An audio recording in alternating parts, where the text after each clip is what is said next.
Eres más tonto que Perico el de los palotes. Seguro que has escuchado un montón de veces esta frase y que incluso la has utilizado para llamar a alguien como que es muy tonto o que se están quedando con él o con ella, ¿no? Bueno, pues déjame decirte que detrás de esa frase había una mujer muy inteligente que se llamaba Carmen de Burgos. Quédate y te lo cuento. Pero antes de contarte toda la historia, que te prometo que es fascinante, voy a pedirte que te suscribas a mi canal y que me des un like y que lo compartas y que pongas comentarios y todas esas cosas que hacen subir el algoritmo, porque me lo merezco. Y te voy a decir por qué me lo merezco. Porque durante toda la semana, es decir, yo me he tomado esto como muy en serio. Entonces, durante toda la semana yo estoy pensando a ver qué contenido quiero ofrecer, de qué quiero hablar y qué quiero transmitir. Luego, los domingos por la noche, cuando mi hijo se acuesta, entonces, sobre las 10 de la noche, yo me pongo a elaborar los guiones y a buscar esa información, que ya he hecho como esquemitas, ¿no? Pero bueno, lo desarrollo porque si no me pierdo. Y después, el lunes, dedico o la mañana o la tarde para grabarlos y luego otro rato grande editándolos. Así que todo esto lo hago porque me apasiona comunicar, me apasiona educar y me apasiona transmitir. Sobre todo esas cosas escondidas que nadie nos cuenta.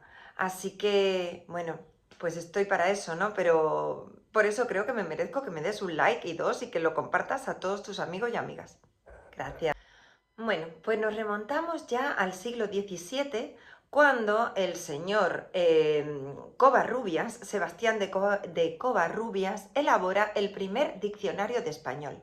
Y ahí él, pues, cuenta la expresión de ¿qué pasa? ¿Que soy Perico el de los palotes? Refiriéndose a un hombre que tocaba el tambor con dos palos y al que habían engañado. Esto él lo recoge en este diccionario porque ya salía anteriormente en alguna obra de Quevedo, ¿vale? Esto siglo XVII.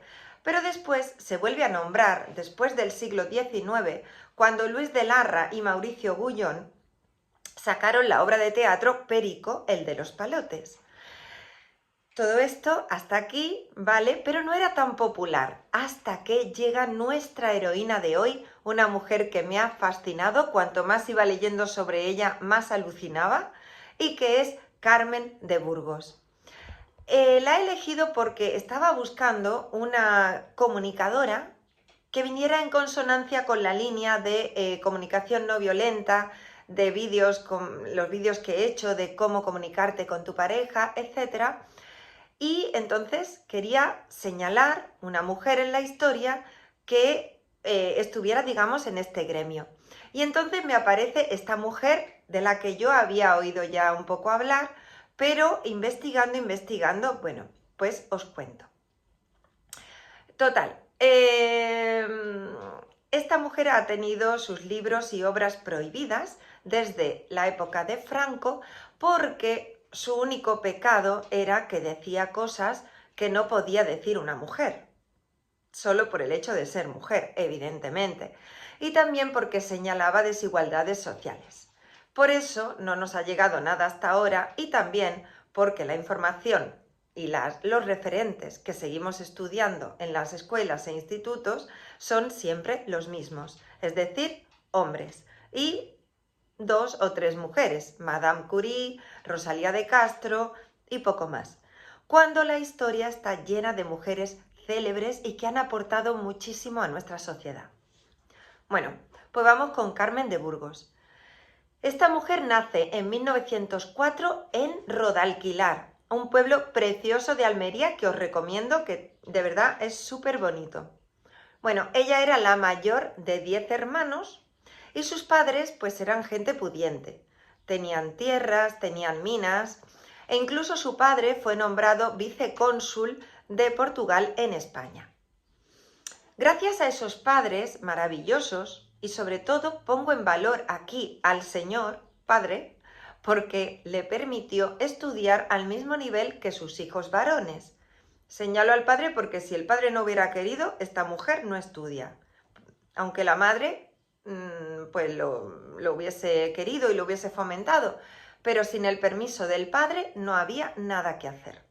Así que bueno, ella recibe la misma educación, pero con 16 años, pues ya sabéis lo que es la adolescencia, conoce a un señor, a un chico que se llama Arturo Álvarez y Bustos, que era 12 años mayor que ella.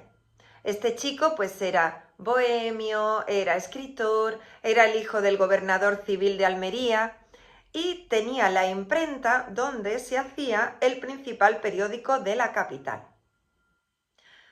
Carmen empieza a escribir ahí sus primeros artículos, es decir, empieza también, se casa también con este chico que sus padres no querían, o sea, su padre no quería que se casara con él porque tenía mucha fama de juerguista, de mujeriego.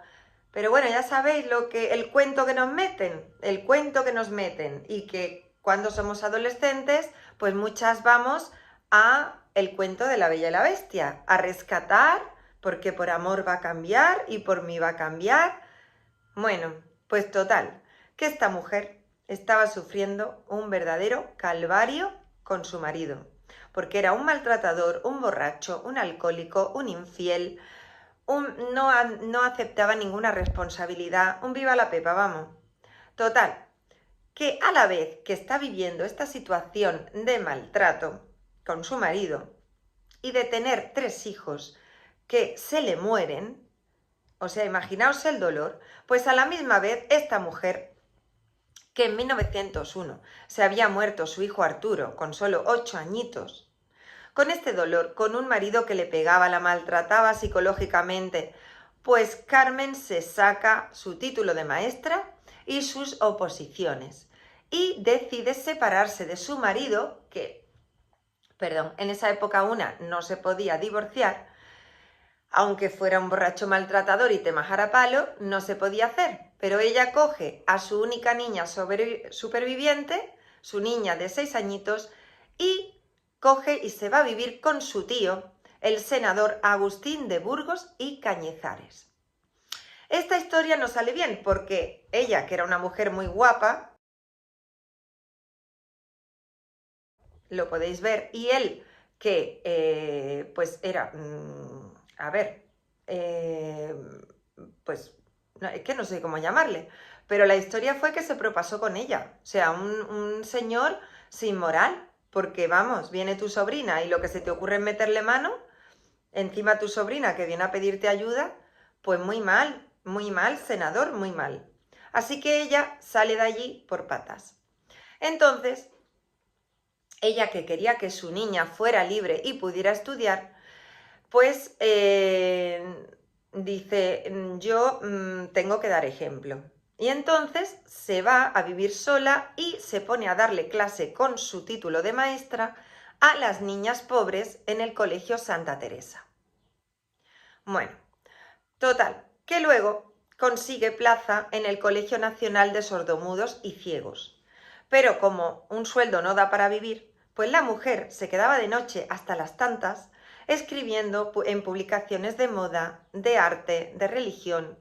Llegó a escribir en periódicos como El País, el ABC y El Liberal.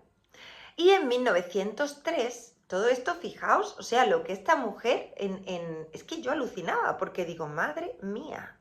Bueno, imaginaos cómo era la sociedad en esa época.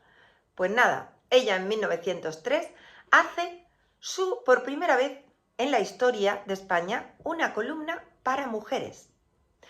Y lo hace en el Diario Universal, que la contrata Augusto Figueroa. Y aquí hay que dar las gracias a que siempre ha habido hombres valientes que han respaldado y apoyado a mujeres inteligentes.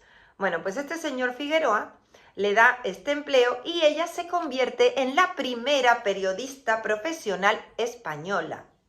Pero tenía que firmar con el nombre de Colombín, porque firmar con su propio nombre era muy peligroso. Bueno, total, que ella en esta columna lo que escribía eran recetas de cocina, consejos de cocina y de belleza, pero va metiendo sutilmente, y para que no se la quiten de en medio, ella va metiendo ahí, como el que no quiere la cosa, información de lo que ocurre en otros países, como por ejemplo la ley del divorcio. Y tiene tantos ovarios esta señora que va y hace una encuesta en el periódico sobre eso, sobre el divorcio. Y tiene la suerte de que responden a su favor personajes como Pío Baroja, Unamuno, Azorín y Vicente Blasco Ibáñez. Entonces, a ver, también es verdad que no todo le iba tan bien, es decir, estamos aquí contando los logros, pero ella tenía que lidiar con un montón de críticas de gente retrógrada, sobre todo hombres, que la llamaban la divorcista, la divorciadora. Le decían que ella que se limitara a escribir de cocina o que no escribiera directamente. Claro, estos decían, como las mujeres se enteren de que se pueden divorciar, a nosotros se nos acaba el chollo. Bueno, porque ya no va a haber chacha gratis, ni muchas otras cosas. Total, que ella, después de eso, ella sigue escribiendo, a ella le da igual. Pero en 1905 ella coge a su niña, porque en todo se lleva a su niña, y se va de viaje a Roma y a Francia. Y ahí hace su primera conferencia en Roma, La mujer en España, donde de manera prudente, pero reivindicativa, cuenta la situación de las mujeres en España. Bueno, pues al volver ella hace otra encuesta sobre el voto femenino, pero ahí no tiene tanta aceptación. Ahí es como que, bueno, no. Entonces, ella insiste, porque si algo hay que reconocerle a Carmen de Burgos, además de muchísimas cosas, es que era tenaz. Bueno, pues ella insiste y dice, bueno, pues yo os voy a mostrar la lucha de las mujeres sufragistas. ¿Por qué? Aunque digamos y estemos desencantadas de la política y digamos, si es que yo no voy a votar, si es que me da igual, si es que no me creo a ninguno, que tenemos toda la razón en pensar eso, dado los referentes y lo que están haciendo tanto unos como otros, tanto unas como otras, pues es verdad. Pero es que detrás del voto femenino hay otra cosa, y es que se nos considere capaces de decidir, porque hasta ese momento a la mujer se le consideraba infantil. Infantil. O sea, no se nos consideraba capaces de tener una cuenta bancaria, capaces de conducir un coche, capaces de votar. Entonces, por eso fue tan importante y es el voto femenino, porque se nos reconoce lo que somos, inteligentes, capaces y capaces con capacidad de discernimiento. Entonces, bueno, pues total, que ya esta mujer cuando entra con lo del voto ya empieza a ser considerada más peligro todavía. La empiezan a llamar la Dama Roja y el gobierno de Antonio Maura, que este señor no suena mucho, pero bueno, que era un conservador, pues se la quita de en medio y la manda a Toledo. Claro, y ahí ella dice, pues si es que a mí me da igual, como si me mandáis a China. ¿Qué hace en Toledo? Se pone a investigar y denuncia públicamente el robo de obras del Greco, es decir, el expolio que estaban haciendo. O sea, entonces, y se va de un sitio y esta mujer donde fuera iba a levantar porque iba a airear las mantas. Entonces, total, la cosa, que le abrieron un expediente en su carrera docente, ¿vale? Pero ella demostró ampliamente y dijo, mira, que yo he faltado, aquí tienes, no he faltado ni una vez. Mira, las niñas escribiendo y leyendo. Es decir, ella demostró que había ejercido su trabajo de la manera más eficiente posible. Pero, total, que eso, que ahí está la historia, ¿no? En el sentido de que se la quieren quitar de en medio. Respecto a su vida amorosa, ella que había estado muy desencantada con este marido maltratador, que, os voy a hacer un inciso, cuando estaba buscando información en internet, en varias páginas, la versión que había, bueno, espera un momento porque si no os hago spoiler, ahora lo cuento. Resulta que esta mujer, bueno, prohíben en España que las mujeres asistan a reuniones intelectuales, ¿vale? Entonces, ella dice, ¿ah, sí? Pues entonces la organizo yo misma. Entonces, como no la dejaban asistir a tertulias, ella organiza como anfitriona sus propias tertulias intelectuales, lo llamaría de otra manera. Pero el caso es que los escritores de la época, artistas, etcétera, iban a su casa. Y ahí aparece Ramón Gómez de la Serna, que era 20 años más pequeño que ella, más joven, y se enamora perdidamente de esta mujer.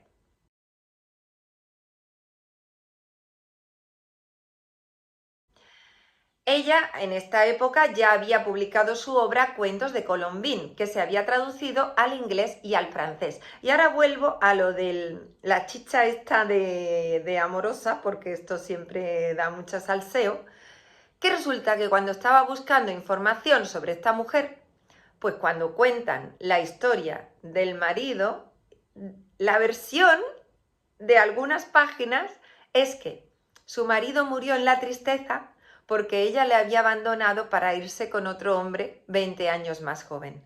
No es verdad. El marido era un alcohólico y un maltratador y murió solo en la miseria porque se lo buscó él solito. Y ella conoció a este chico pues más tarde, cuando, ya os digo, habían pasado 7 años desde que se había ido con su niña, había dejado a su marido. O sea que 7 años ya está bien.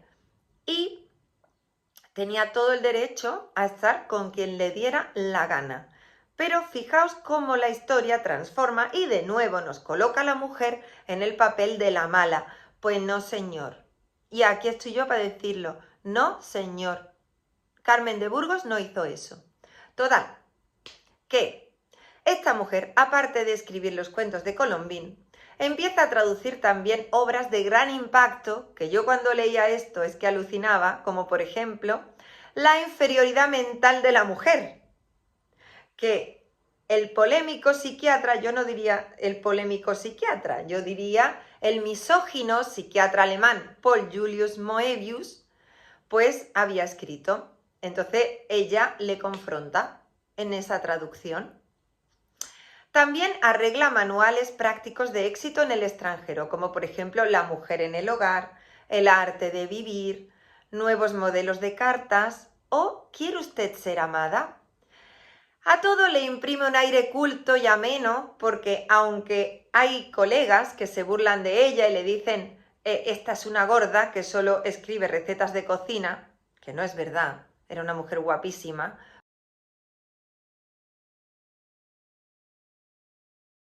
Pero bueno, es igual, de algún lado tienen que insultar, porque cuando no les llega la inteligencia, recurren al insulto.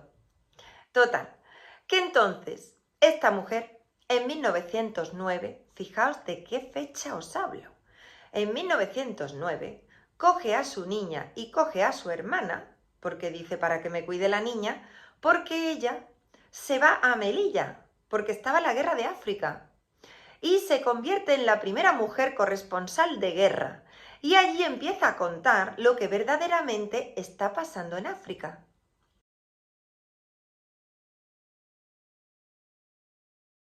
Fijaos, es que es alucinante.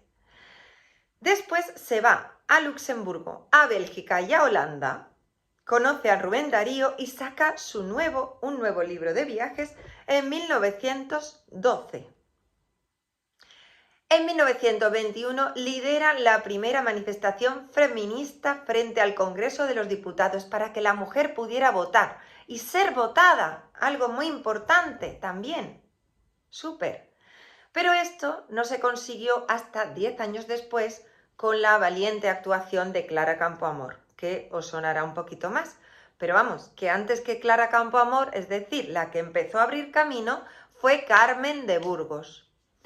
Ella se va convirtiendo ya en un referente mundial, del feminismo mundial, con obras en las que cuenta, por ejemplo, como el doble baremo de la justicia, como un hombre, y esto es histórico, maltratador y asesino, lo único que la justicia le dice es que tiene una orden de alejamiento del pueblo, y a una mujer que simplemente quiso escapar de ese matrimonio, donde le estaban zurrando a palos, la condenan a prisión, a la cárcel. Y ese ha sido el doble baremo hasta hoy. Pero bueno, sigamos con Perico de los Palotes, que ya aparece. En 1917 escribía reseñas para el Heraldo de Madrid. Y ahí empezó a firmar como Perico del de los Palotes. Porque ella era una mujer muy divertida. Entonces, pues se le ocurrió este nombre y firmaba con eso. Y ahí esas crónicas se hicieron súper famosas, porque tenían eso, un tono satírico, un tono, pero que contaban mucha verdad. Entonces, eso, Perico el de los Palotes, vamos, todo el mundo era fan. Me gusta, me gusta, me gusta, me gusta. Bueno, total, que Carmen de Burgos, en su totalidad, esta gran mujer escribió casi 100 novelas cortas, cuentos, microrrelatos, una decena de novelas largas, traducciones, manuales prácticos, biografías, prólogos, conferencias, libros de pedagogía, de viajes, de interviews, participación en obras colectivas. Y además de 10.000 trabajos periodísticos publicados en Europa y en América. O sea, fijaos esta mujer, pero qué útero. Porque, a ver, que todo sale del útero. Nuestra creatividad, nuestra energía vital, todo, todo, todo. Así que imaginaos esta mujer, qué potencia, de verdad. Bueno, total. Que fijaos que esta mujer que no se merece ni una línea en los libros de historia, porque vamos, a mí no me ha aparecido en ninguna parte, y a mi hijo tampoco, porque yo sigo su temario y tampoco. Fijaos que no se merece esta mujer ni una línea con todo lo que hizo. ¿Y por qué? Bueno, pues porque después de la Guerra Civil, el régimen franquista prohibió sus libros y toda su obra. La sacaron de la biblioteca. Es decir, tuvo el honor de ser la primera mujer que aparecía en una lista de libros prohibidos. Franco decidió esto, porque claro, no fuera a ser que otras mujeres quisieran salir de la cocina. ¿Cómo se nos va a ocurrir eso? Total, que entonces esta mujer le retiran sus obras, pero hay que decir, esto fue en 1939, hay que decir que ella murió feliz, porque murió en 1932, pero en el 31 ya se recogió en la Constitución el matrimonio civil, el divorcio y el voto de la mujer. Así que ella murió precisamente, que también por esto he escogido hablar de ella, mientras participaba en una mesa redonda de educación sexual. Y sus últimas palabras fueron: muero feliz porque muero republicana. Así que esta mujer se desencarnó con todos los honores y con toda la alegría de que su lucha pues había llegado a buen puerto por todas nosotras, porque son estas mujeres las que nos abrieron camino. Así que bueno, nada, que si te ha gustado, dale a like, suscríbete, apóyame, por favor, que yo me quedo de noche como esta mujer, no hasta las 4 de la mañana, pero yo me quedo tarde para hacer todo esto, para que tú lo veas, te guste, te informe, te eduque y no te comen el tarro con cosas que no son, ¿vale? Así que nada, que si te ha gustado, suscríbete y dame like. Y coméntame todo.